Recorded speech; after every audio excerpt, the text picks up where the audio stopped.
Ito ay 28 pulgadang higanting pizza at ngayon susubukan natin ang pinakamalaking pagkain sa mundo. Bawat miyembro ng aming pamilya ay pipili ng ulam na gusto nila para makita kung sino ang pinakamahusay. I-score namin sila base sa wow factor, lasa at laki. Tara na! Wow! Paano natin kakainin lahat ito? Sa tingin ko ito ay napakalaking bahagi niyan. Ito ang pinakamalaking croissant at kape kailanman. Nakakatawa ito. Duo Myland, 14 na libre ng kape para sa amin at pinalamutian ito ng pangalan ng aming channel, The Richie Family. Pinaunlakan pa nila akong pumasok sa kusina para tumulong. Gumawa rin sila ng iba't ibang croissant para sa amin. Mga 3 talampakan ang haba, strawberry, vanilla, chocolate, plain at pistachio. Ang mga croissant na ito ay may 10,000 kalorya. Dapat isama nila ang gym pass sa resibo. Paano natin ito iinumin? Ganito. Kumusta ito? Napakainit! Studang lain ng karaniwang tasat at ito ang lakinong tasa des negwatum. Ito ang lakinong croissant at ito ang lakinong higanteng croissant.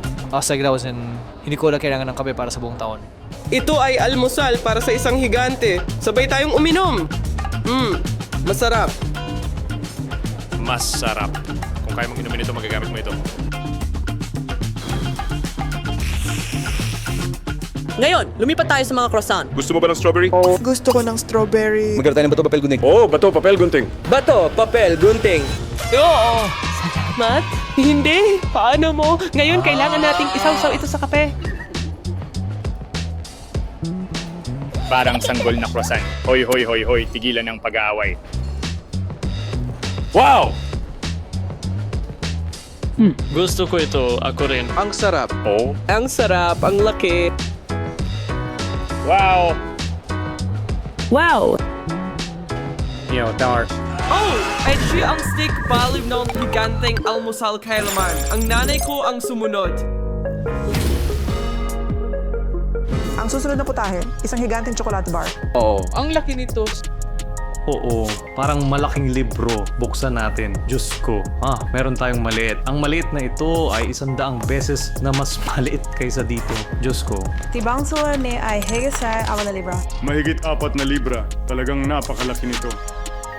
Ang daming calories nito. Ano ang lasa? Puti na tsokolate na may palaman na akay at mangga. Wow. Mukhang sosyal. oh. Ano ang ibig sabihin ng buckwheat white? Diba ay buckwheat na tsokolate? Buckwheat? Ang kakaiba? Buksan natin ito. Wow! Mukhang perpekto ito. Ito ay kulay rosas. Ito ang pinakamagandang kulay ko. Oh, nakikita ko. Ako ang unang kakagat. Mahirap bang kagatin? Mukha bang baliw ito? At paano ito? Mahirap. Baka nasira. Pakiusap ko. Ano? Woo! Wow! Ang ganda ng tunog. Amoy na amoy perpekto. Amoy mangga ba ito? Ayoko ng asukal. Walang idinagdag na asukal dito. Gusto kong tikman ito. Pwede ba nating subukan? Oh! Oh, Diyos ko. Oh, wow. Oh, cheers.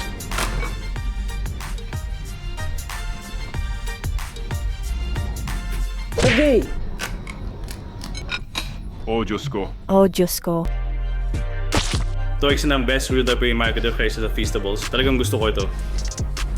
Nanay, magkano ang halaga nito? 200. Oh, Diyos ko.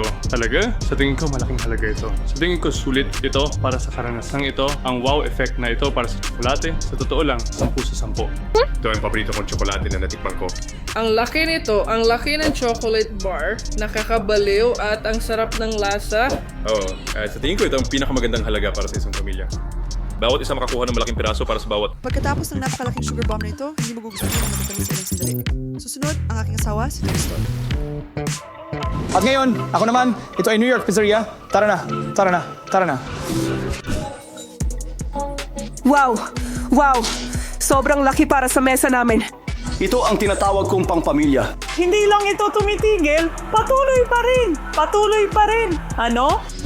Yung mas masaikso ay 28 pulgada. O ito ang pinakamagandang higanting putahe para sa buong pamilya. Paano natin ito kakainin? Hindi ko alam. Ito ay lasa ng margherita. Ito ay 4 formaggi. Ito ay pepperoni at truffle mushroom. Ito ang pinakamahusay na pagpipilian para sa buong pamilya. At madali mo itong makakain dahil pwede mo itong kunin ng ganito. Ilagay lang sa plato, tapos na. At syempre, ang paborito ko ay pepperoni. Subukan natin ito. Talagang kailangan mong subukan ito. Ang sarap. Oh, para itong spaceship. Tingnan mo siya. Kumakain siya gamit ang tinidor at kutsilyo. Estilong Europeo. Mel, gustong-gusto ko ang keso, lasa, 8 sa 10, leke, 10 sa 10, pumilas ka ng hiwa, ilagay sa plato mo at kainin ito. Para sa aking opinion, ang sukat ay 6 sa 10 dahil parang karaniwang pizza pero mas malaki. Walang kakaiba, pero gayon pa man, subukan natin ang lasa. Susubukan ko ang truffle mushroom pizza. Kunin mo ito. Naalala ko maging tisman, video ang lassi, para sa totoo lang, marami song keso, maraming kabuti, at manipis ang masa. Subukan natin lahat ng mga lasa na ito, keso. Oo. Magpakabaliw. Oo, ito'y kakaiba. Meron akong 4 formaggi pizza, kabuti at gulay, pepperonis, margherita. Sige, subukan natin ito. Oo. Baliw? Napakasarap. Oo, mas maganda ito. As a basic na pizza, kaya sa tingin mo ito, right? 7 sa 10, mais malaki ang sukat kaysa sa karaniwang pizza, 2 o 3 beses na mas malaki. Kaya masasabi kong 8 sa 10. Ang keso ay hindi malagkit. Ang lasa ay parang 7 sa 10. Para sa akin, hindi ito malasa dahil kaunti lang ang pepperoni. Sa hiwa, gusto ko ng mas malaki at mas maraming pepperoni. Karaniwan, crust lang, pero ang crust na ito ay napaka-perfecto. Gusto ko ito. Ang wow factor para sa pizza na ito ay 6 sa 10 dahil meron itong 4 na iba't ibang lasa at gusto ko ito. Pero hindi ito sapat na malaki para magulat ako. At sa wakas, ang halaga nito ay 70 piso lang mula sa budget ng pamilya namin. Ito ang pinakamagandang halaga mula sa video na ito. Sa rating, kinuha sa medyo malakas na kandidato para sa panalo para sa akin.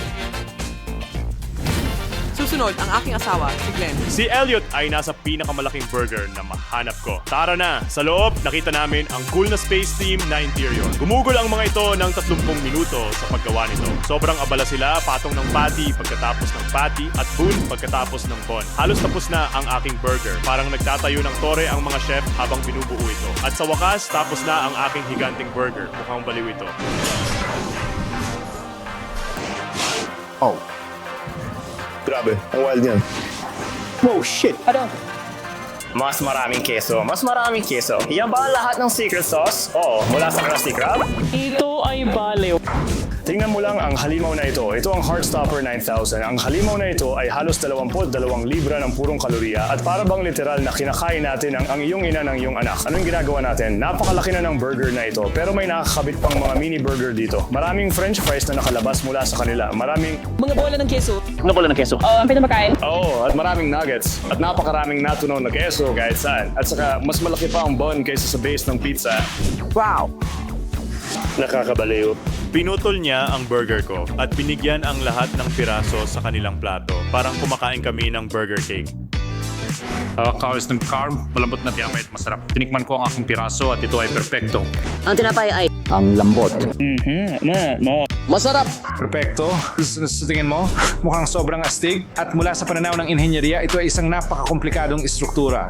Hindi ko alam, hindi ito ginugutom ako. Mukhang magulo, masyadong magulo para sa akin. Ang burger na ito ay hindi ginawa para maging perpekto. Ang burger na ito ay ginawa para magpamangha. Gumugol kami ng 30 minuto sa pagtatangkang tapusin ang burger na ito pero hindi namin kaya. Busog na kami. Oras na para sa konklusyon. Wow factor, 10 sa 10. Lasa, 6 sa 10. Magulo ang mga lasa, medyo tuyo sa ilang bahagi. Laki, 10 sa 10. Wow factor, 10 sa 10. Sobrang laki nito, halos nakakatawa kung gaano ito kalaki. Lasa, 6 sa 10. Gusto ko ang tinapay, ang keso, ang sarsa. Ito ay talagang makatas at malambot. Pero pagdating sa kabuuang lasa, sa tingin ko medyo masyadong mamantika. Sukat, 8 sa 10. Sobrang laki nito, pero ang masasabi ko kung bakit ko binigay ang 2 puntos dahil mukhang mas parang tore o kastilyo kaysa sa isang malaking ulam. Glenn, at magkano ang nagastos para sa budget ng pamilya natin? Mga 300 dolyar. Tapos na tayo dyan, lipat na tayo sa susunod na higanting putahe. Tara na. Sa stinky po ito hindi ko malaking putehe na natikman namin hanggang ngayon. Susunod ay isang putahe mula sa isang subscriber na sumulat sa amin sa Instagram at nagbungkahi na gumawa ng pinakamalaking burrito sa mundo. Ito ang pinakamalaking chipotle burrito sa mundo. Wow, kamangha-mangha ito. Glenn, ngayong araw ay napahanga mo ako. Oo, walang paraan. Talagang malaki ito.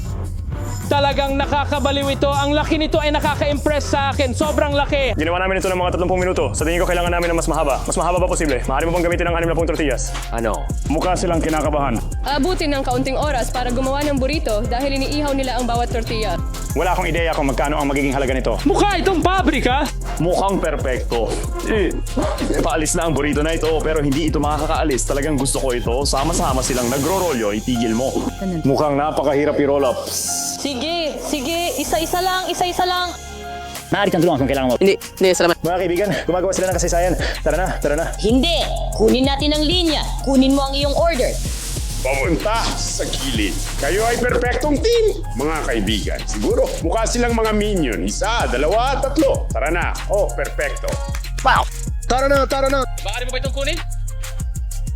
Sigalaw mga kaibigan. Nandiyan ba kayo? Oh, Diyos ko. Kaya ayan. Teka.